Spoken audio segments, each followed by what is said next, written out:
십자가에서 죽으신 예수님께서는 무덤에 갇혀 계시지를 않았습니다.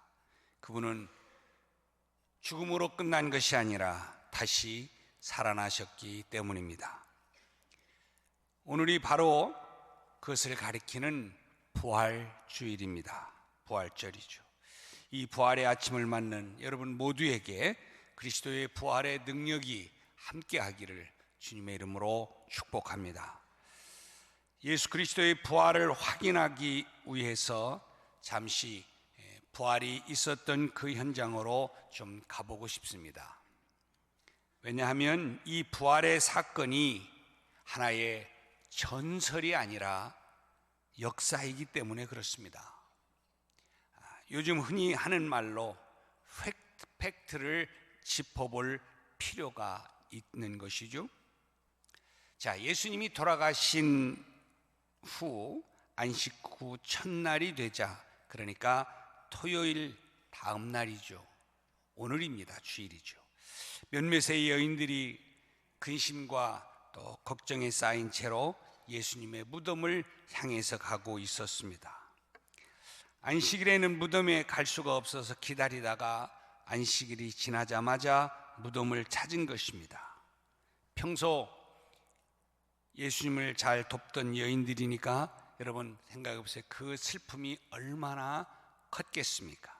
그리고 무덤 입구를 막고 있는 저 커다란 바위를 어떻게 옮길까 걱정을 하면서 그들이 무덤을 향하여 가고 있었습니다.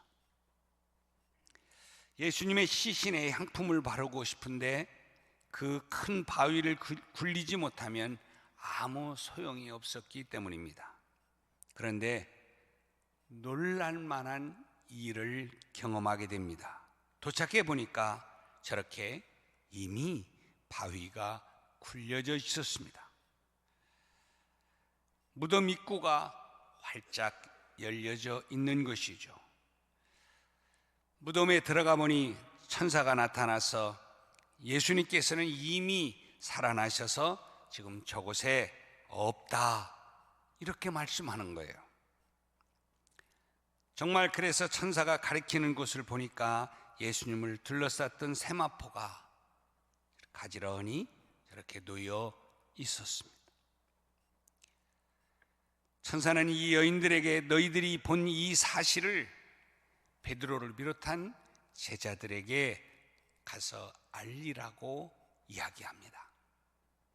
자, 그렇다면 이런 일련의 과정에 대해서 여인들은 어떤 반응을 보였을까요? 자, 사랑하던 예수님이 사셨으니까 즐거웠을까요? 아니었습니다. 8절 말씀을 보니까 그들은 어땠다고 말하냐면 심히 놀랐다, 이렇게 말합니다. 그리고 떨었다. 그리고 무덤에서 나와서 도망쳤다는 것입니다. 너무 두려운 나머지 일어난 일에 대해서 그 누구에게도 말을 하고 싶지를 않았습니다. 못한 거죠.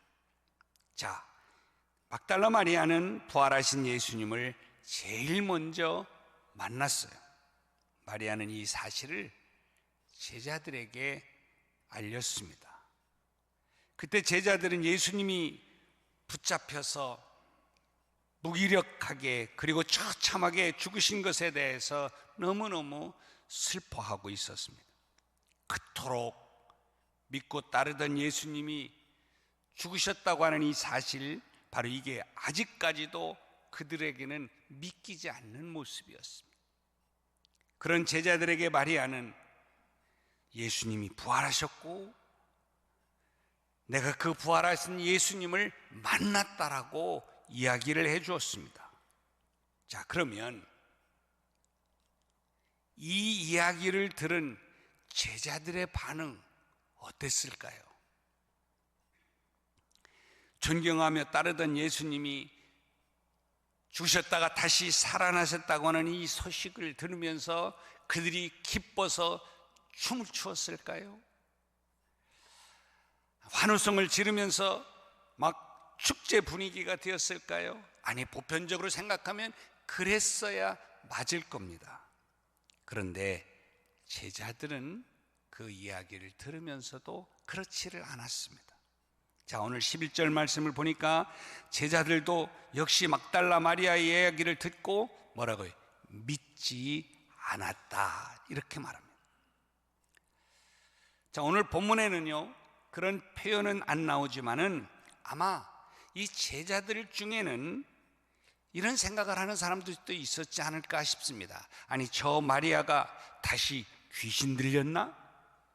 나갔던 귀신이 다시 들어오지 않았나? 이런 생각을 하고 있었을지도 몰라요. 왜냐하면 여러분 아시는 것처럼 오늘 본문에도 소개하지만 이 막달라 마리아는 어떤 사람이었어요? 7 귀신이 들렸었는데 예수님이 그 귀신을 내쫓고 고쳐주셨던 그런 주인공이 바로 이 여인입니다. 자, 그런데 지금 이 여인이 생각해 보세요. 말도 안 되는 예수님이 죽으신 것이 뻔한데, 그런데 지금 살아나셨다고 엉뚱한 소리를 하니까, 아니, 저 여자가 귀신 들렸다가 난 듯 했더니 이제 또 다시 귀신 들렸나? 이런 생각을 충분히 할 수 있었을 거예요. 그러면서 그걸 믿으려고 하지 않았어요. 자, 뿐만이 아닙니다. 엠마오로 가던 두 제자, 예수님이 그들에게 나타나셨습니다. 그런데 그들 역시 그분이 예수님인 줄 몰랐어요. 하룻밤을 함께 보내면서 예수님이 자신들에게 나타나신 것을 깨닫게 된 그들은 막달라 마리아처럼 다른 제자들에게 돌아갔어요. 찾아갔습니다. 그리고 예수님이 살아나셨다고 하는 이것을, 그래서 내가 그 예수님을 만났다라고 이야기를 전해줬습니다. 자, 이 이야기를 들은 다른 제자들의 반응이 어땠을까요? 역시 마찬가지였습니다. 오늘 13절 말씀에 보면 뭐라고 하냐면 저들 역시 믿지 않았다 말합니다. 지금 부활하신 예수님에 대한 소식을 들었던 여러 사람들, 이 사람들에 대해서 지금 제가 말씀을 드리고 있어요. 그런데 이들은 한결같이 그 사실의 이야기를 들었지만 믿지 않았습니다. 여러분, 놀랍지 않습니까? 어느 누구보다도 기뻐해야 될 사람들임에도 불구하고 어느 한 사람도 이 사실을 기쁘게 받아들이는 사람이 없었다는 사실. 모두가 놀라거나 아니면 실성한 사람의 소리 정도로 여기고 있으니까 도대체 정말 이 사람들이 예수님을 3년 동안 따라다닌 사람들, 함께한 사람들 맞나 싶을 정도죠. 그래서 예수님께서 이 제자들에게 직접 나타나셔서 뭐라고 말씀하십니까? 오늘 말씀을 보면 제자들을 책망하셨다라고 말씀합니다. 그들의 믿음 없는 것과 그들의 마음에 이 완악함이 있는 이 모습, 그래서 믿지 않는 이 모습을 지금 예수님께서 책망하시고 있는 거예요. 오늘 우리는 부활절을 맞았습니다. 그런데요, 여러분, 우리가 교회를 다니고 있는 예수를 믿는다고 하는 우리가 예수 부활에 대한 이야기를 들었을 때, 또 수없이 들을 때에 이 제자들 같은 모습이라고 한다면, 즉 예수의 부활을 확신 있게 받아들이고 믿는 모습이 아니라면 우리도 예수님을 실망시킬 것이고, 아니 예수님으로부터 이 제자들이 들었던 이 책망을 오늘 또 우리가 듣게 될 거예요. 그러니 오늘 여러분이 이 기쁜 부활절이지만 오히려 이날을 기쁘게 맞이하지 못했던 제자들을 생각하면서 우리의 마음, 우리의 믿음 상태를 한번 점검해 볼 필요가 있습니다. 그래서 예수님께서 제자들을 책망하신 이야기에 대해서 한번 우리가 귀를 기울일 필요를 느끼는 것이죠. 첫 번째로, 여러분 오늘 말씀을 통해서, 예수님의 말씀을 통해서 우리가 깨닫게 되는 것은 믿음 없는 자가 돼서는 안 된다는 거예요. 믿음 없는 자가 되면 자, 오늘 예수님이 책망하는 모습이 14절에 나오죠. 거기 같이 한번 읽어보겠습니다. 한번 읽어볼까요? 시작. 그들의 믿음 없는 것과 마음이 완악한 것을 꾸짖으시니 이는 자기가 살아난 것을 본 자들의 말을 믿지 아니함이라라. 말씀. 자, 저들이 믿지 않는 것을 예수님께서 책망을 하셨습니다. 그러면 저들이 뭘 믿지 않은 거예요? 예수님이 다시 살아나신 것, 부활하신 것을 본 사람들이 직접 눈으로 보고 확인한 그 사람들이 그의 입술을 통해서 이야기를 함에도 불구하고 믿지를 않은 그들을 책망하시는 거예요. 여러분, 우리는 여기서 좀 분명히 알아야 될 것이 있습니다.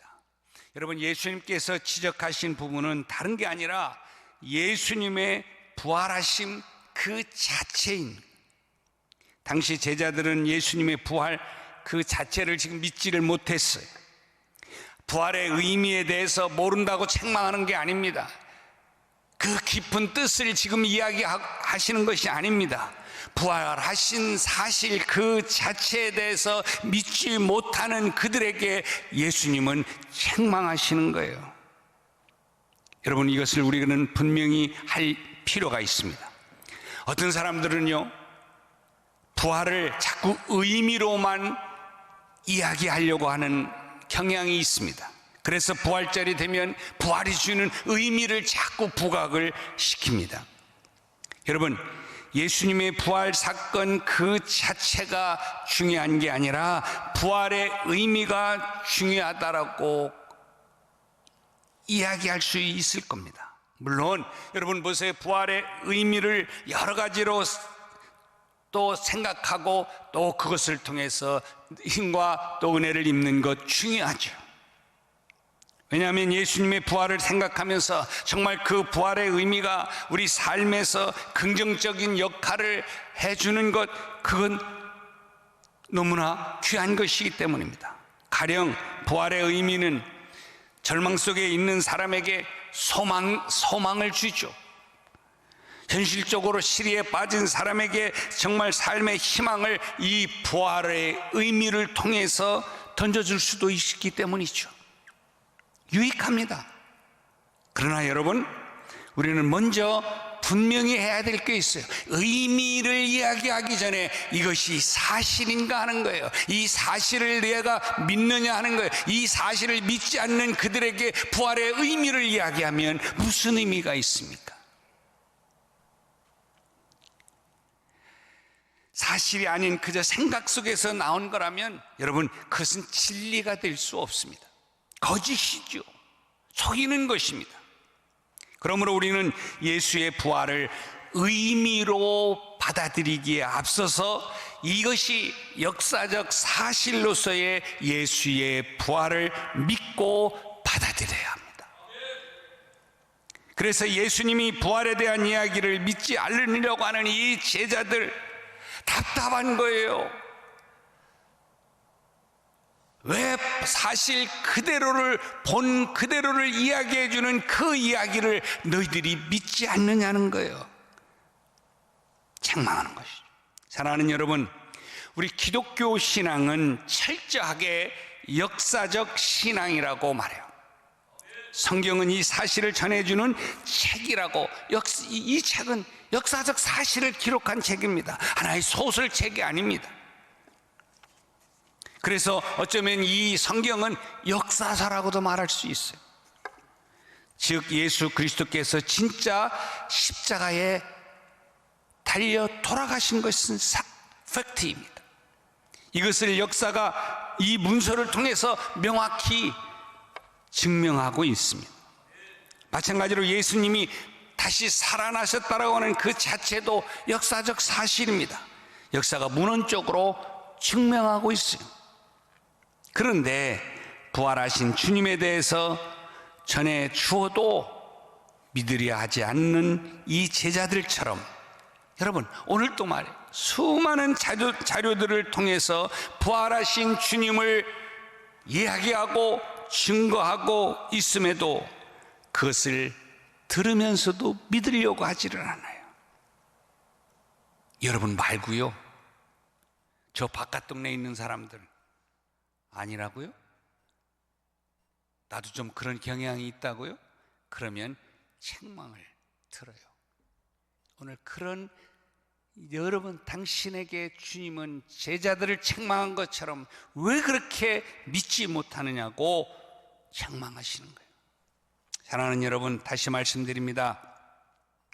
십자가의 사건이든 부활 사건이든 여러분, 우리가 이것을 좋은 의미로만 해석하고 받아들이려고 하면 사도 바울 말 맞다나 저와 여러분은 세상에서 가장 불쌍한 사람들일 수밖에 없습니다. 그렇게 되는 거예요. 그러나 우리는 가장 행복한 사람이에요. 왜 그래요? 이 주님이 죽으시고 부활하신 이 사건, 이것을 기록한 이 말씀을 우리가 그대로 받아들이고 믿을 수 있는 믿음을 우리에게 주셨기 때문에 우리는 나도 예수님 부활하신 것처럼 나도 부활할 수 있다고 하는 확실한 소망이 내게 있기 때문에 우리는 가장 행복한 사람이에요. 여러분, 우리의 신앙은 사실적인 신앙입니다.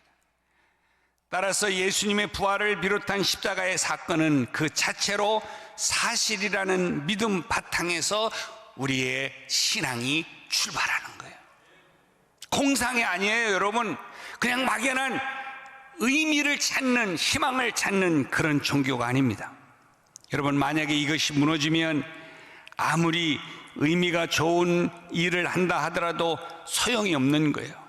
오늘날 우리가 예수님의 부활을 그저 의미로만 생각한다면 여러분, 오늘 예수님의 동일한 책망을 우리가 듣게 될 겁니다. 여러분, 우리의 신앙은 확고한 이 사실 그 위에 우리가 믿음으로 받아들이면서 서 있게 되는 것이죠.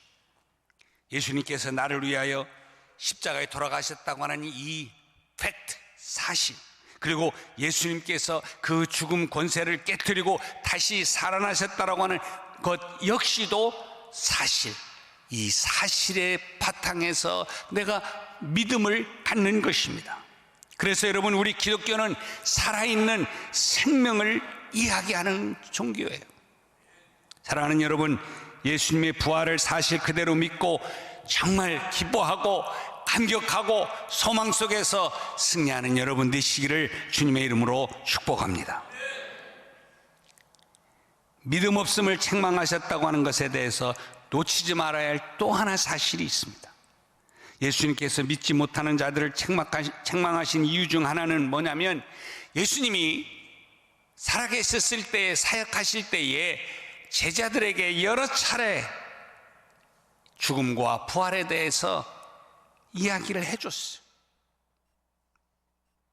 그런데요, 이 일이 말씀하신 그대로 이루어졌을 때 제자들이 믿지를 못했습니다. 그래서 예수님이 더욱 그들을 책망하실 수밖에 없는 거예요. 왜 그럴까요, 그러면? 여러분 보세요. 예수님을 가까이서 따라다니면서도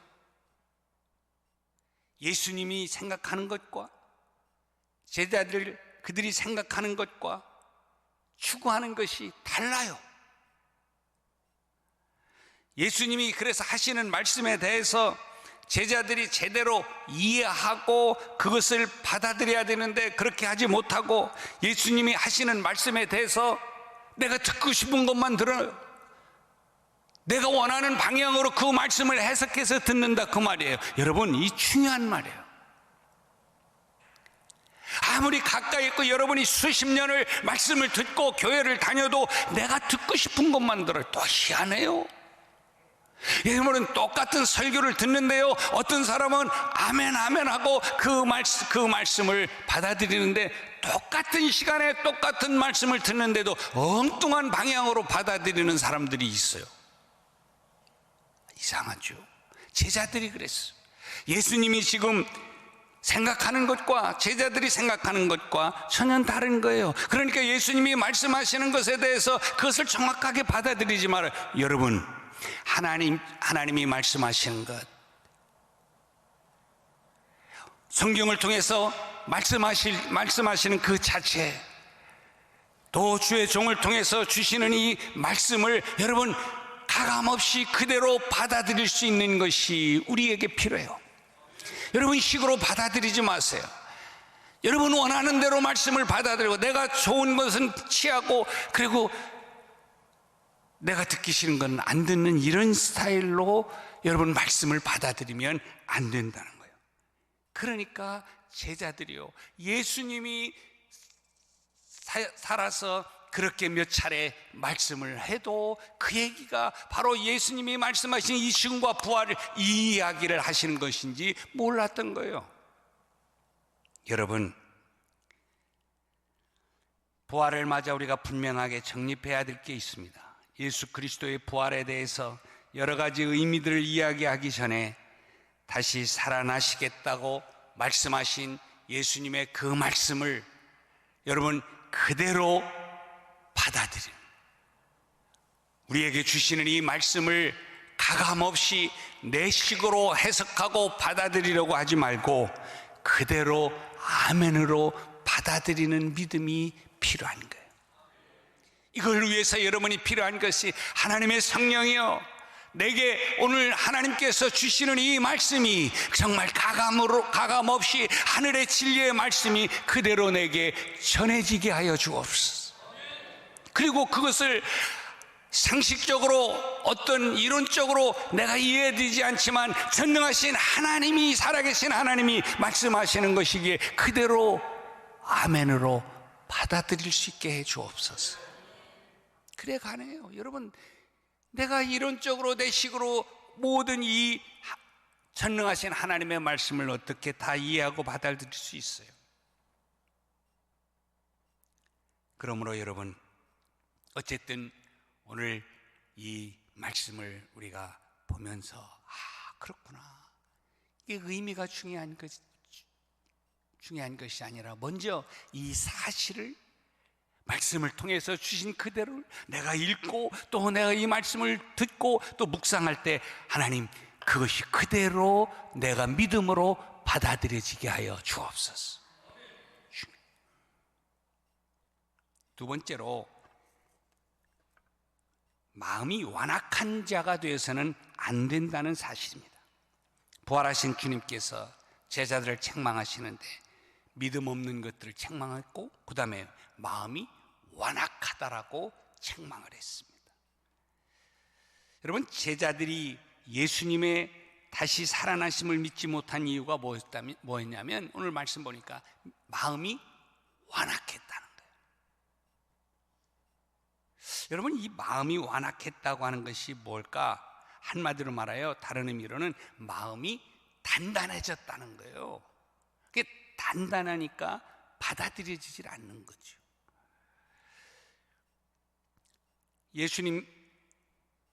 예수님께서 말씀을 해 주셔도 그들이 이 말씀을 받아들이지 못한 이유가 마음이 단단하게 굳어져 있으니까 받아들이지 못한 거예요. 여러분, 이 사람이 죽었다가 다시 살아난다고 하는 게 이게 말이 되느냐, 이런 이야기죠. 그러니까 내가 기존에 갖고 있었던 상식, 내 생각, 내 판단, 이게 너무너무 단단해가지고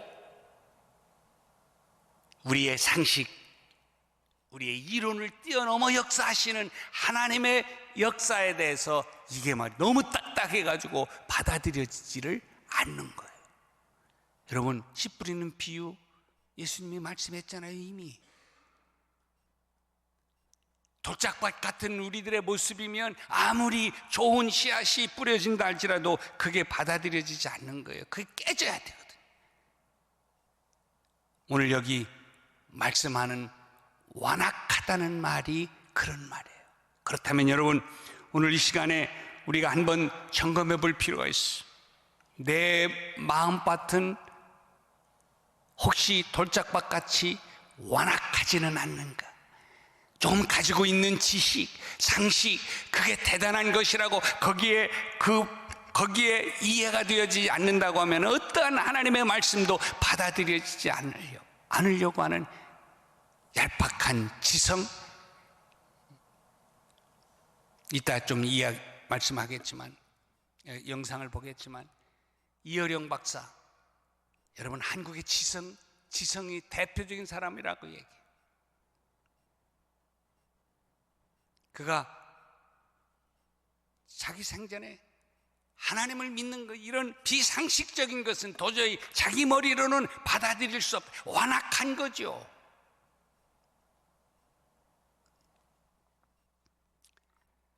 사랑하는 여러분, 내 속에 얄팍한 것 때문에 그것이 대단한 것이냐, 정말 그것을 딱딱하게 만들어서 하나님이 던져주시는 말씀을 우리가 받아들일 수 없다면 오늘 주님은 책망하실 거예요. 이 바보야, 너 똑똑한 체 하지 마라. 네가 알면 얼마나 알아. 네 상식이 아니야. 네 안에서 상식인 것이지, 요 선에서의 상식인 것이지, 우주 만물을 창조하신 하나님 안에서는 상식이 안 되는 거야. 이걸 말씀하고 싶어 하는 거죠. 그렇다면 오늘 이 시간, 오늘 내 모습이 얼마나 교만한 모습을 내 안에 갖추고 있지는 않는지 점검해 보시고, 주여 내게 이 완악한 마음을 부숴 주옵소서. 교만하고 완악하고 정말 받아들이지 못하는 이 딱딱한 이 마음을 하나님의 성령께서 나를 깨쳐 주옵소서. 그리고 옥토가 되게 만드셔서 하나님이 말씀을 읽고 들을 때에 이 말씀이 아멘으로 받아들여지면서, 그래서 이 부활이 바로 정말 하나의 소설 이야기가 아니라 정말 역사 속에 진실하게 있었던 이 사실인 것을 내가 받아들이면서, 예수님이 부활의 첫 열매가 되었던 것처럼 나도 부활한다라고 하는 확실한 믿음 속에서 우리에게 주어진 이 모든 어려움, 힘든 상황, 이 모든 것들도 넉넉히 부활의 소망을 안고 감당하고 이겨나갈 수 있게 될 수 있으리라 믿습니다. 이 믿음이, 이 확실한 믿음이 이러한 그 사실 안에서 분명하게 여러분이 믿음으로 자리 잡으면서 정말 그 믿음의 신앙으로 이어져 나가게 되는 승리로운 여러분의 삶이 되시기를 주님의 이름으로 축복합니다. 그러면서 한번 말씀드린 영상을 보면서 이제 말씀을 맺으려고 합니다.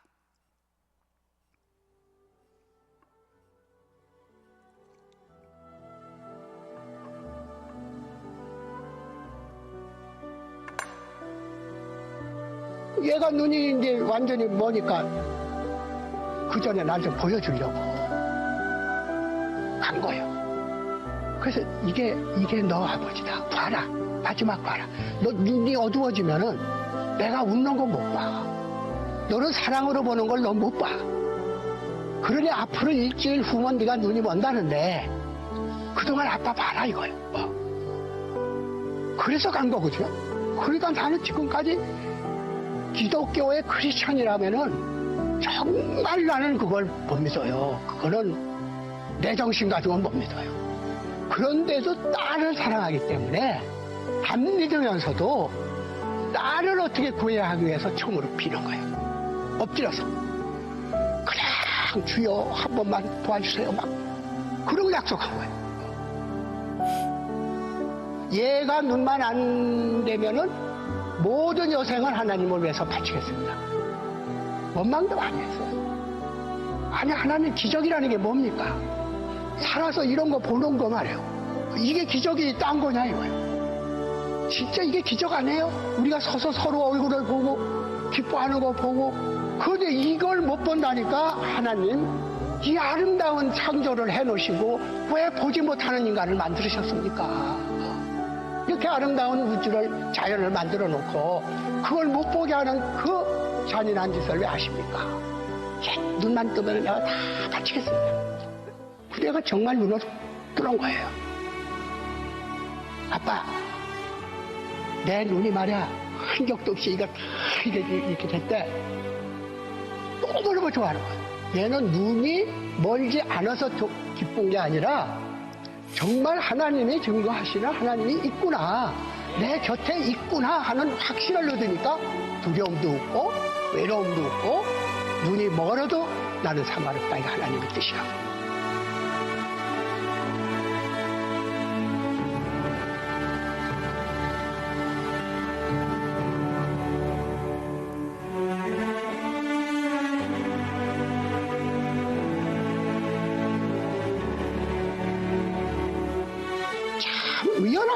의연하게 맞섰거든요. 모든 사람이 죽음 앞에서는 무릎 꿇고 애걸하고 막 살려달라고 그러고, 근데 그렇게 당당하게 자기 죽음과 맞서서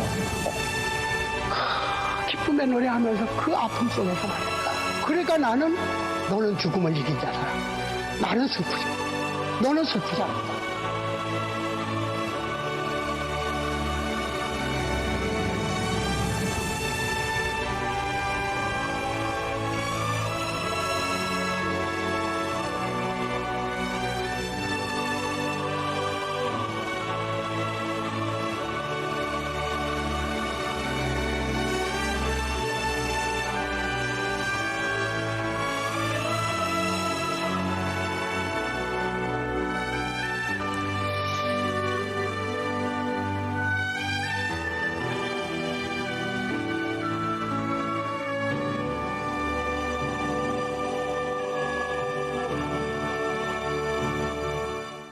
그렇습니다, 여러분. 부활은 하나의 우리의 희망이 아니라 확실히, 그래서 죽은 자가 살아나고 내가 죽어도 다시 살아난다고 하는 이 부활신앙이 있으면 여러분, 어떤 속에서도 우리는 승리할 수 있습니다. 넉넉히 감당해 나갈 수 있습니다.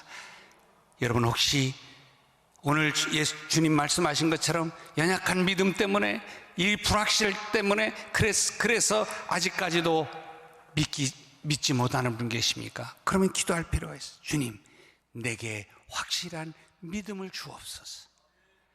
믿음은 선물이라고 말씀했어요. 하나님의 성령이여, 내게 역사하셔서 내가 이 확실한 부활신앙을 갖고 정말 부활신앙으로 나아갈 수 있도록 하나님 축복하여 주옵소서. 같이 한번 이 시간 한음성으로 좀 기도했으면 좋겠습니다. 하나님, 내게 하나님 부활의 신앙과 부활의 믿음, 부활의 감격을 가지고 죽어도 다시 산다고 하는 이 확실한 믿음 속에서 오늘 또 승리하며 살아갈 수 있게 해 주옵소서. 같이 한번 한음성으로 기도하겠습니다. 할렐루야. 하나님 아버지, 감사합니다. 오늘 주신 귀한 말씀을 다시 한번 아버지 하나님, 오늘 이 말씀을 아버지여 기다리면서, 그래요 아버지 하나님, 정말 주님을, 부활하신 주님을 믿는 사람은 죽어도 산다고 말씀합니다. 하나님 아버지, 바로 이 모든 것은 하나의, 하나님 정말 이제 이야기가 아닙니다. 하나의 전설이 아닙니다. 신화가 아닙니다. 주님께서 분명히 살아나셨던 그 사실에 대해서 성경이 아버지 본 사람들이 아버지여 정말 증언하고 있고, 그래서 정말 오늘날까지 이 아버지는 역사서를 통해서 우리에게 전해지고 있습니다. 그럼에도 불구하고 우리가 아버지여 믿지 못했다면 하나님 나를 불쌍히 여겨 주옵소서. 아버지, 이렇게 믿음 없는 연약한 우리의 모습을 긍휼히 여겨 주옵소서. 아버지 하나님의 더 큰 믿음을 주심으로 말미암아 우리에게 이런 확실한 아버지의 부활의 신앙 믿음을 가지고 이제는 어떤 환경과 이런 여건 속에서도 흔들리지 아니하고, 또 아버지 하나님 포기하지 아니하고 나아갈 수 있도록 하나님 확실한 아버지 부활의 신앙, 부활의 믿음, 부활의 이 감격 하나님 뜨겁게 아버지여 가지고 오늘 또 살아계신 하나님을 증거하며 나아갈 수 있도록 주님 인도하여 주옵소서.